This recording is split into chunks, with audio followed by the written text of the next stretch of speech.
اب اس آیت کو اب اس آیت کی امپلیکیشن سمجھ لیجئے کہ اس سے مراد کیا ہے، اس کا مطلب کیا ہے۔ پہلی بات تو یہ جان لیجئے کہ یہ آیت عام نہیں ہے، یہ دنیا کے تمام مشرکوں کے لیے نہیں ہے، یہ خاص آیت ہے، یعنی یہ جزیرۃ العرب کے مشرکین کے لیے۔ پہلی بات تو یہ جان لیجئے کہ یہ آیت عام نہیں ہے، یہ دنیا کے تمام مشرکوں کے لیے نہیں ہے، یہ صرف جزیرہ نمائے عرب کے ان مشرکین کے لیے ہے جو نبی اکرم صلی اللہ علیہ وسلم کی حیات طیبہ میں وہاں آباد تھے، عربی بولتے تھے، بنی اسماعیل میں تھے یا بنی اسماعیل کے زیر تحت تھے، تو ان پر حجت جو ہے نا اللہ کے نبی نے قائم کی تھی۔ جب نبی حجت قائم کرتا ہے تو اللہ کا عذاب آتا ہے، تو یہ اللہ کا عذاب تھا ان کے اوپر۔ اب یہ سوال پیدا ہوتا ہے کہ یہ صرف انہی کے لیے کیوں ہے، تو اس کا جواب یہ ہے کہ حضور صلی اللہ علیہ وسلم انہی میں سے تھے، ان کی زبان میں قرآن نازل ہوا، ان پر آخری درجے میں اتمام حجت ہو چکا ہے، لہٰذا اب بھی اگر وہ ایمان نہیں لاتے تو وہ کسی رعایت کے مستحق نہیں ہیں۔ یہ بالکل وہی قانون ہے جس قانون کے تحت قوم نوح غرق کی گئی، قوم ہود ہلاک کی گئی، قوم صالح ہلاک کی گئی، قوم لوط ہلاک کر دی گئی۔ یعنی جس قوم کو صرف کی طرف تعین کے ساتھ رسول کو بھیج دیا جائے اور رسول دعوت و تبلیغ کے ذریعے سے اپنی قوم پر اتمام حجت کر دے اور قوم اس کی بات کو نہ مانے تو وہ قوم کسی رعایت کی مستحق نہیں رہتی اور اسے اس دنیا میں نیست و نابود کر دیا جاتا ہے۔ یہ کسی عام داعی کی بات نہیں ہے، یہ رسول کی بات ہے۔ رسول تو اللہ تعالیٰ کی برہان بن کر مبعوث ہوتا ہے، وہ اللہ کی طرف سے بینات لے کر آتا ہے، وہ اللہ کے حکم سے معجزات دکھاتا ہے، اس پر اللہ کا کلام نازل ہوتا ہے کہ جس سے بڑی کوئی برہان اور جس سے بڑی کوئی بینہ ممکن نہیں ہے۔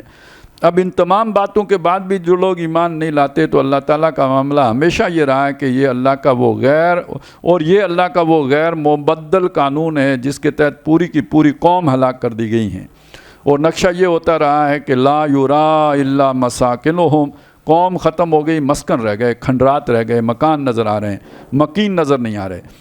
مختلف قوموں پر عذاب استیصال مختلف صورتوں میں ہوا ہے۔ کہیں ایسا ہوا ہے کہ ایک عالمگیر نو کا سیلاب لا کر پوری کی پوری قوم کو غرق کر دیا، جیسے حضرت نوح علیہ السلام کی قوم کے ساتھ ہوا۔ کہیں ایسا ہوا ہے کہ قوم کے چیدہ لوگوں کو نکال کر سمندر میں غرق کر دیا گیا، جیسے آل فرعون کے ساتھ ہوا۔ کہیں ایسا ہوا کہ منکرین کی بستیوں ہی میں عذاب آیا، کہیں زلزلہ آ گیا، کہیں پتھراؤ آ گیا، کہیں حاصب بھیج دی گئیں، کہیں بستیوں کو اٹھا کر پلٹ دیا گیا، کہیں ایک چنگاڑ اور گرج ایسی بھی دی کہ جس کو سن کر بستی پر بستیاں ختم ہو گئیں۔ تو عذاب استیصال کی یہ مختلف صورتیں رہی ہیں۔ حضور کی دو بعثتیں، آگے بڑھنے سے پہلے یہ سمجھ لیجئے کہ حضور صلی اللہ علیہ وسلم کی بعثتیں دو ہیں، یہ بہت اہم نقطہ ہے، اس کو ذرا سمجھ۔ دو بعثتیں ہیں، ایک بعثت خصوصی اہل العرب ہے، یہ وہ ہے بنی اسماعیل کی طرف جن میں سے نبی اکرم خود تھے، جن کی زبان میں حضور پر اللہ کا کلام نازل ہوا۔ دوسری بعثت عمومی ہے الی کافۃ للناس، یعنی پوری نوع انسانی کی طرف، وہ اس وقت زیر گفتگو نہیں۔ البتہ جن کی طرف رسول اللہ صلی اللہ علیہ وسلم کی بعثت خصوصی ہے تو ان پر دعوت و تبلیغ، واعظ و نصیحت، انذار و تبشیر، تذکیر و وصیت کے ذریعے سے حضور رسالت کی تمام ذمہ داریاں بنفس نفیس ادا فرما چکے ہیں۔ اس طرح ان پر اتمام حجت کیا جا چکا ہے، لہٰذا ان کے لیے اب رعایت کا کوئی سوال نہیں۔ ان پر جو عذاب آیا ہے اس کی پہلی قسط وہ تھی جو غزوہ بدر کی صورت میں ظاہر ہوئی، جہاں ان کے بڑے بڑے سردار، جیسا کہ میں نے پہلے بھی عرض کیا تھا، کھجور کے کٹے ہوئے تنوں کی مانند پڑے ہوئے تھے۔ انہی میں ابو جہل، عتبہ ابن ربیعہ، عتبہ ابن ابی معیط، انہی میں عتبہ ابن ربیعہ کا بھائی اور بیٹا بھی ہے۔ الغرض ان کے اکثر نامی گرامی سردار اس غزوہ میں کھیت رہے ہیں۔ اسی طرح انہی میں نضر ابن حارث بھی تھا جو پکڑا گیا تھا، بعد میں حضور نے قتل کرایا تھا۔ پھر مختلف غزوات میں بہت سے صنادید مشرکین بتدریج اس دنیا میں مسلمانوں کے ہاتھوں مقتول ہو کر واصل جہنم ہوتے رہے۔ مکمل کلا کما کا مرحلہ، اب ان آیات میں در حقیقت عرب سے شرک کے مکمل خاتمہ اور کلا کما کا اعلان عام ہے کہ اب اہل عرب کے مشرکین کے لیے کوئی رعایت نہیں ہے، اب کوئی نئی صلح نہیں ہوگی، جو صلح پہلے ہو چکی ہیں ان میں سے کسی کی بھی مدت ختم ہو جانے کے بعد آئندہ تجدید نہیں ہوگی۔ کسی نے صلح توڑ دی، معاہدے کی خلاف ورزی کی تو وہ اسی وقت ختم اور کالعدم ہو جائے گی۔ پھر یہ کہ 4 مہینے گزرنے کے بعد پورے عرب کے اندر مشرکین کا قتل عام ہو جائے گا۔ کسی کی روح رعایت نہیں کی جائے گی، کسی کی جان بخشی نہیں کی جائے گی سوائے اس کے کہ جو ایمان لے آئے۔ دل کا حال اللہ جانتا ہے، اس کا حساب وہ عز و جل لے گا۔ یہاں اسے اپنے ایمان کا اقرار و اعلان کرنا ہوگا، کلمہ شہادت ادا کرنا ہوگا، نماز قائم کرنا ہوگی، زکوٰۃ ادا کرنا ہوگی۔ جو بھی ان شرائط کو پورا کر دے گا اس کا راستہ چھوڑ دیا جائے گا، یعنی جو لوگ نظام اسلام کو قبول کر لیں اور مسلم ہو جائیں ان کے جان و مال کی حفاظت کی جائے گی۔ باقی رہا یہ معاملہ کہ ان کے دلوں میں ایمان داخل ہوا یا نہیں ہوا، اس کا فیصلہ اللہ کرے گا۔ جیسا کہ عرض کیا کہ دلوں کا حال اس علیم بذات الصدور کو ہے، چنانچہ اسی مضمون پر مشتمل رسول اللہ صلی اللہ علیہ وسلم کی بڑی پیاری حدیث ہے جو حضرت عبداللہ ابن عمر سے مروی ہے۔ وہ کہتے ہیں کہ رسول اللہ صلی اللہ علیہ وسلم نے فرمایا، امرت ان اقاتل الناس حتی یشہدوا اللہ الہ الا اللہ وان محمد الرسول اللہ ویقیموا الصلاۃ ویؤتوا الزکاۃ فَإِذَا فَعَلُوا ذَلِكَ عَصَمُوا مِنِّي دَمَاءَهُمْ وَأَمْوَالَهُمْ إِلَّا بِحَقِّ الْإِسْلَامِ وَحِسَابُهُمْ عَلَى اللَّهِ عَزَّ وَجَلَّ۔ مجھے اللہ کی طرف سے یہ حکم دیا گیا ہے کہ میں لوگوں سے جنگ کروں حتیٰ کہ وہ شہادت دیں لا الہ الا اللہ وہ محمد الرسول اللہ، اور نماز قائم کریں اور زکوٰۃ ادا کریں۔ پس جب وہ یہ کام کر دیں تو وہ مجھ سے اپنے خون اور اپنے اموال بچا لیں گے سوائے اس کے کہ اسلام کے قانون کی زد میں آ جائے۔ باقی رہا ان کا حساب وہ اللہ کے ذمے ہے۔ معلوم ہوا کہ مشرکین مکہ کی جان بخشی کی صورت اس کے سوا کوئی نہیں تھی کہ وہ کلمہ شہادت ادا کریں، نماز قائم کریں، زکوٰۃ ادا کریں۔ تو اعتراضی مشت سارا دنیا کا یہی ہے مسلمانوں پر کہ انہوں نے تلوار کے زور پر کلمہ پڑھایا ہے، تو حدیث تو اس اعتراض کے تائید کر رہی ہے۔ ایک منٹ ٹھہرے نا جی، ٹھہرے، پہلے سوال پورا سمجھ لیں، سب کو سمجھنے دیں۔ اس کا جواب ہم نے دینے ہیں۔ نہیں وہ کوئی بھی دے گا، پہلے سوال سمجھ لیں۔ ادھر قرآن میں آیا لا اکراہ فی الدین، دین میں کوئی جبر نہیں ہے۔ اس کی تشریح ہم یہی کرتے ہیں کہ کسی کو زبردستی کلمہ نہیں پڑھایا جائے گا، یہی تشریح کرتے ہیں نا اس کی۔ عقیدہ کسی کا زبردستی تبدیل نہیں کیا جائے گا۔ اچھا، ہمارے دشمن ہم پر اعتراض کرتے ہیں کہ تم نے لوگوں کو زبردستی مسلمان بنایا۔ اب یہ حدیث اٹھا کے اگر شکر ہے ان کو ملی نہیں نہیں تو وہ دلیل کے طور پر یہ حدیث بھی پیش کرتے کہ تمہارے تو نبی نے فرمایا ہے کہ بھائی لوگوں سے لڑو جب تک کہ وہ کلمہ نہ پڑھیں۔ اچھا، ابھی جن کا میں نے ذکر کیا تھا ان کو یہ مل جائے تو وہ تو کہیں گے خوچا کلمہ پڑھو نہیں تو ذبح کرے گا پھر کیا کریں گے؟ یہ تو حدیث ہاتھ آ گئی ہے۔ یہ تو ایک طرح کی جو فرق ہے نا وار کا اور بیٹل کا، ہاں، کہ جنگ تو ان کے ساتھ جاری رہے گی، ویسے جو لوگ بیر ہیں مسلح، یہ اس کے لیے وار کی بات ہو رہی ہے، ان کی مخالفت تو رہے گی، چاہے امن بھی نہ، امن بھی ان کے ساتھ بھی وقتی طور پر کیا جائے جیسے کہ نبی صلی اللہ علیہ وسلم نے کیا مدینہ شریف کا، یعنی وار ڈکلیئرڈ رہے گی، تو ڈکلیئرڈ ہے، تو صلح نہیں ہوگی، صلح نہیں ہوگی، وہ ہم ہی غالب رہیں گے۔ تو لیکن یہ اس کا مطلب یہ ہے کہ یہ جو مسلمان ایران پر غالب آ گئے تو انہوں نے وہاں پہ کیوں ان کو پھر زندہ رہنے کا حق دیا جو اسلام جنہوں نے نہیں لایا تھا؟ ہمارا چلتا رہا نا۔ نہیں تو یہاں سسٹم کی بات نہیں ہے، یہاں کلمہ پڑھنے کی بات ہے۔ امر تو مجھے حکم دیا گیا ہے ان اقاتل الناس، کہ میں قتل کرتا، لڑائی لڑتا رہا ہوں لوگوں سے، ناس لوگوں سے، حتیٰ یشہدوا اللہ الہ الا اللہ، جب تک کہ وہ گواہی نہ دے دیں کہ اللہ کے سوا کوئی معبود نہیں ہے۔ کوئی شک؟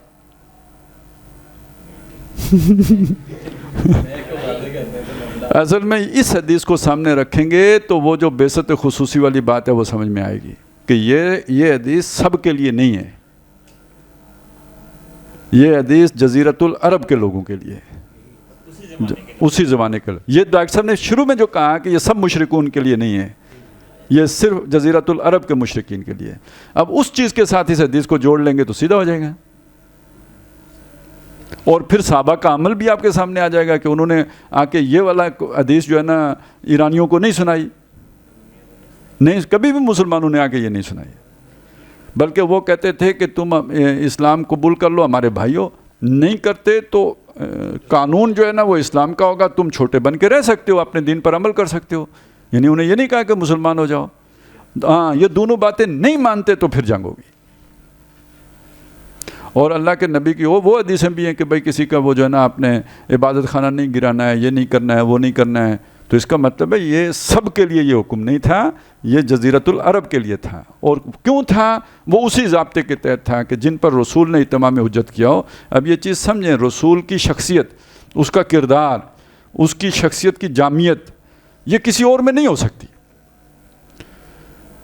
اس نے جن کو سمجھایا وہ نہ سمجھے، وہ سمجھ کے نہیں مانے، اس لیے ان کے ساتھ وہ سلوک کیا جائے گا جس کا یہاں پہ ذکر آیا. باقی جو دنیا میں، پوری دنیا میں جو لوگوں کی طرف بات پہنچ جاتی ہے وہ اتمام حجت اس درجے میں نہیں ہوتا جس درجے میں رسول کرتا ہے، لہذا قتل کی بات بھی نہیں ہوگی. اب آ گئی قیامت کی بات، وہ جو آپ نے بات کیا، اس کا تعلق ہے عالمی نظام خلافت کے ساتھ.